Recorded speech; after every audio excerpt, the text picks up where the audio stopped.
వారే స్వచ్ఛందంగా నిలబడి నేను ప్రెసిడెంట్ గా ఉంటానన్నారు. లీడర్కి ముందు కావాల్సింది ధైర్యం. మొబాటు ఉండకూడదు. 100 మంది 100 అనుకుంటారు. పదవి కాంక్ష ఉంది, పదవి పిచ్చి ఉంది, ఫోటో పిచ్చి ఉంది, వీడియో పిచ్చి ఉంది, మరి ఏం పర్లేదు, ఎవరైనా ముందు కావాలి. ఇంకా ఎవరైనా ప్రెసిడెంట్ గా పోటీ చేసేవాళ్ళు ఉన్నారా? ఎవరైనా ప్రెసిడెంట్ గా పోటీ చేసేవాళ్ళు అప్పుడప్పుడు వెళ్ళమండి.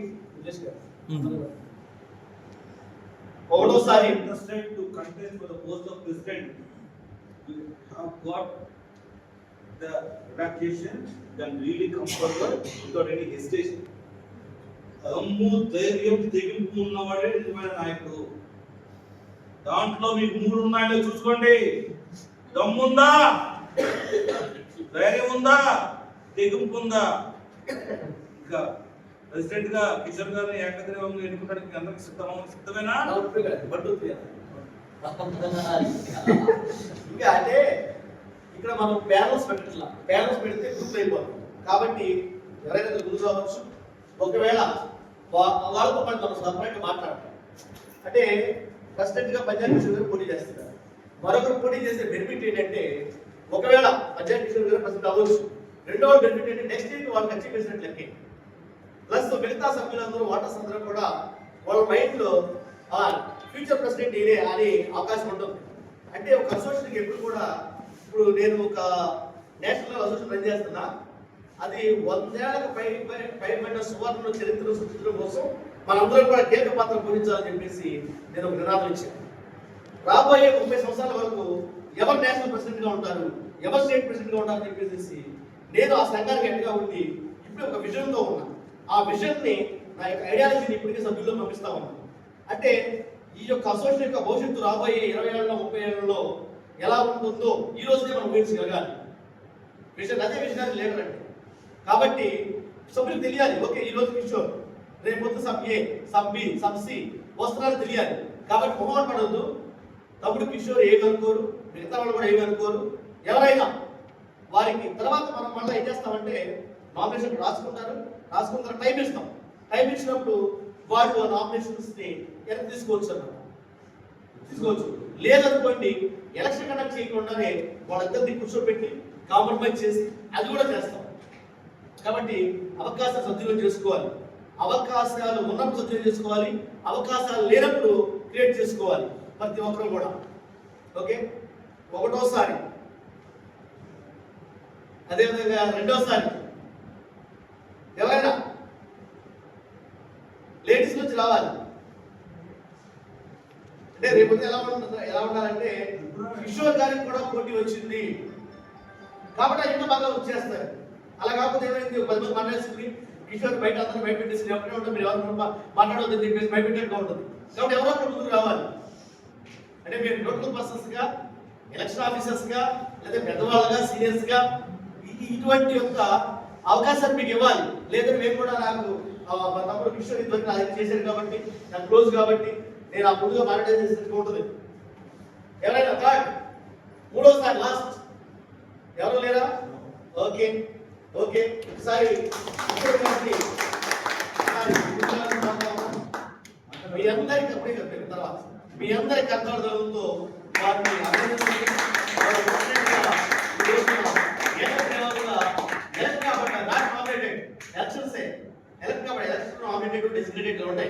వారు ఎలక్ట్ కాబట్టారు.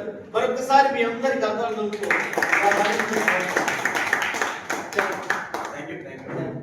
తర్వాత అంతా అయిపోయిన తర్వాత వాళ్ళందరూ కూడా మనం వేసుకుంటున్నాం. ఇవన్నీ ప్రొసెస్ ఉంటుంది. ఓకే, తర్వాత ప్రోటోకాల్లో అసోసియేట్ ప్రెసిడెంట్లు వైస్ ప్రెసిడెంట్ కూడా తరువాత ప్రధానమైన పోస్టు జనరల్ సెక్రటరీ, ప్రధాన కార్యదర్శి. మీ అందరికీ తెలుసు, ప్రధాన కార్యదర్శి అంటే సభలకి సభాధ్యక్షులుగా ఉండేవారు ప్రెసిడెంట్ గారు. అదేవిధంగా ఈ సభలకు సంబంధించి ప్రెజెంటేషన్స్, సమాచారాన్ని, అదేవిధంగా ప్రెస్ కి సమాచారం అందించేవాళ్ళు, మినిట్స్ బుక్ రాసేవాళ్ళు, వీళ్ళందరూ ఎవరంటే జనరల్ సెక్రటరీ. జనరల్ సెక్రటరీ యొక్క పాత్ర చాలా స్ట్రాంగ్ అయింది. వాస్తవానికి ప్రెసిడెంట్ హెడ్గా ఉన్నప్పటికీ కూడా ప్రెసిడెంట్ అనేది ఒక గౌరవప్రదమైన పోస్టు. ఒక ఇంట్లో ఒక ఫ్యామిలీ ఉంటే అక్కడ తండ్రి అయినా ఎప్పుడెప్పుడో పవర్ ఉంటుంది, ఎప్పుడోసారి పవర్ ఉంటుంది. కానీ పవర్ ఎవరికి ఉంటుంది? నిత్యం కూడా ఇలాగే ఉంటుంది. అటువంటి పోస్టు జనరల్ సెక్రటరీ. వేరే రకంగా ఆలోచించొద్దు. అంటే జనరల్ సెక్రటరీ చాలా కీలకమైన పోస్టు. అసలు ఏ నాయకత్వంలోకి ఎవరు వెళ్ళాలన్నా కూడా జనరల్ సెక్రటరీ పోస్ట్ చేస్తేనే ఎక్కడ సక్సెస్ అవుతారు. జనరల్ సెక్రటరీ పోస్ట్ చేయలేని వాళ్ళు మిగతా పోస్టులు ఈజీగా చేయలేదు. ఓకే, జనరల్ సెక్రటరీగా ఎవరు పోటీ చేయదలుచుకున్నారో వారు లేచి నిలబడాల్సి కోరుతా ఉన్నాం.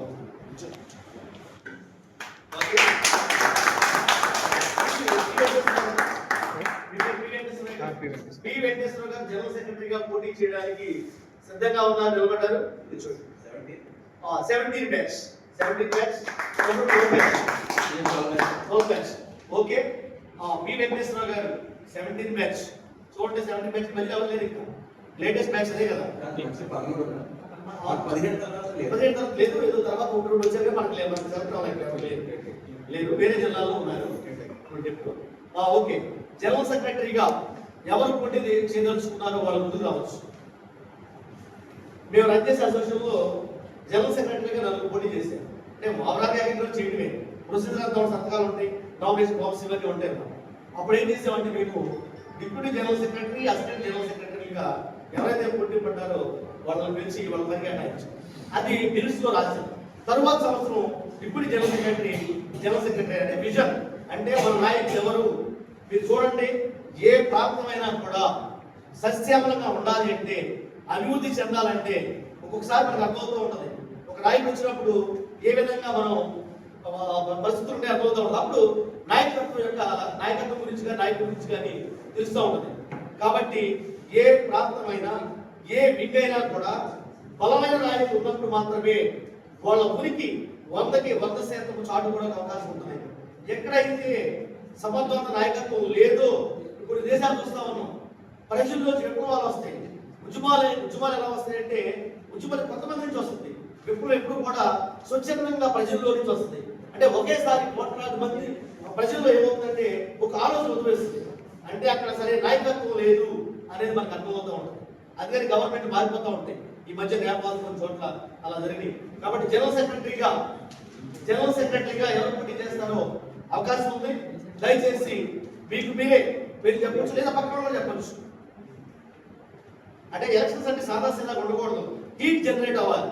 మన మైండ్ ఆలోచించాలి బాగా. మన మైండ్ తర్వాత ఏముందా అయిపోయిందో అనుకోకూడదు. ఆకలి ఉందా ఆల్రెడీ ఫిక్స్ అవ్వడం అనేది అది అన్అఫిషియల్, కానీ అది అలా ఉండకూడదు. లేకపోతే కూడుకున్నాను లేకపోతే ఏ సంఘంలో పోటీ ఉండదు.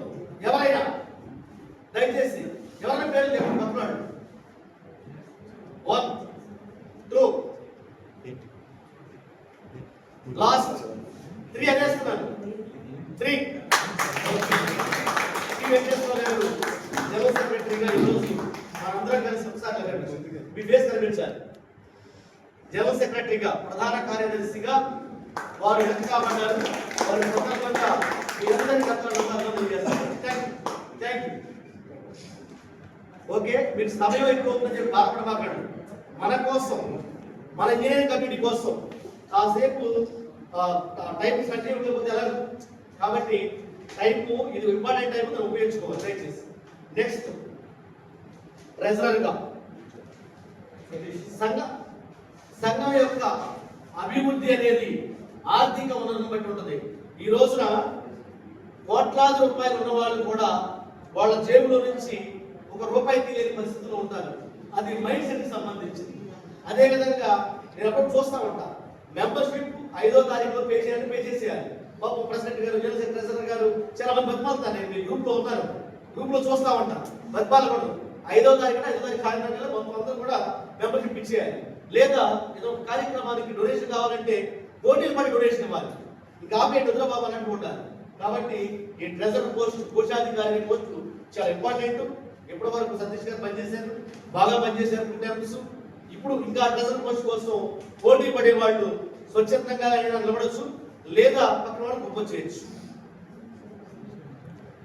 ఎవరు పోటీ చేస్తారు? సతీష్ గారు వాళ్ళ సేఫ్ నిలబడమని చెప్పారు. వాళ్ళు నిలబడ్డారు పోటీకి. ఇంకా ఎవరైనా 1వసారి, 2వసారి, లాస్ట్ 3వసారి నాయకుడు అంటే కాలు కలపాలి. అందుకే పిలుస్తున్నారు అందరినీ. అంటే రేపు వెళ్ళిపోయిన తర్వాత ఏమంటారంటే వాళ్ళ పని పెట్టేసుకున్నారు అంటారు. దానికి కూడా ఒక సబ్జెక్ట్ కండిషన్ లాస్ట్ చెప్తా. ఓకే, ఈ రోజు ఎలక్షన్స్ లో ట్రెజరర్ గా మూడోసారి హ్యాట్రిక్ గా సతీష్ గారు ట్రెజరర్ గా కోశాధికారిగా ఈ రోజున ఎలక్ట్ చేయబడ్డారు. వారికి సందర్భంగా మీ అందరికీ అందరితో అభినందనలు తెలియజేస్తాము. నెక్స్ట్ అసోసియేట్ ప్రెసిడెంట్ గా పోటీ. సేమ్ ప్రాసెస్ ప్రతిసారి చెప్పడం. అసోసియేట్ ప్రెసిడెంట్ గా ఎవరు నిలబెట్టండి, వాళ్ళు స్వచ్ఛత నిలబడకపోతే నిలబడండి.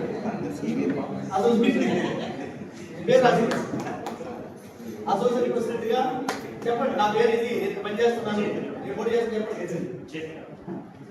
P Chaitanya S Chaitanya Varma circle office ఐసీలు చేస్తున్నారు. కానీ ఎప్పుడో పోటీ ఎప్పుడు చేస్తారు ఇప్పుడు. నెక్స్ట్ అసోసియేట్ ప్రెసిడెంట్ గా చైతన్య వర్మ గారు పోటీ చేస్తారు నిలబడ్డారు. ఇంకెవరైనా తప్పకుండా ప్రోత్సహించండి. కొంతమంది మూట ఉంటుంది, మనం మాట్లాడుకోవాలి కాదు, మనతో మాట్లాడుకోవాలి, మనం నోట్లుగా ఉండాలి.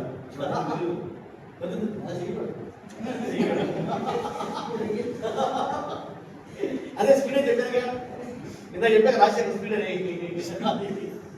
ఓకే, ఒకటోసారి, రెండోసారి, మూడోసారి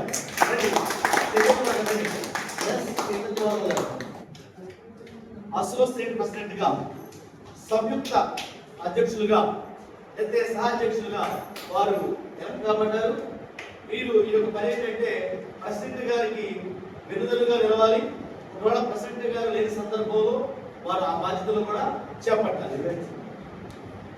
17 బ్యాచ్ వారు ఎలక్ట్ కాబడ్డారు కాబట్టి మీ అందరి యొక్క కర్తవ్యం.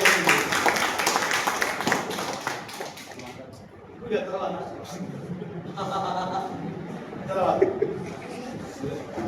ఓకే, నెక్స్ట్ వైస్ ప్రెసిడెంట్స్ గా ఎవరెవరు చెప్పండి. వైస్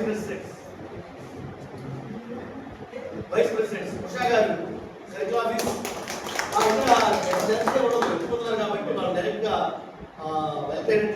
ఇంకెవరున్నారు వైస్ ప్రెసిడెంట్స్ చెప్పండి. రెండు ఉన్నాయి కదా, రెండు వివేక్ అండ్ ఉషా.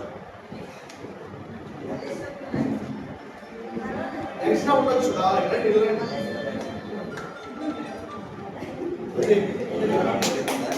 వివేక్ గారు ఉషా గారు వైస్ ప్రెసిడెంట్ గా ఈ రోజున ఎలక్ట్ కాబడ్డారు. Okay, congratulations. Next joint secretaries ఎవరు వస్తారు ముందుకి? జాయింట్ సెక్రటరీస్ గా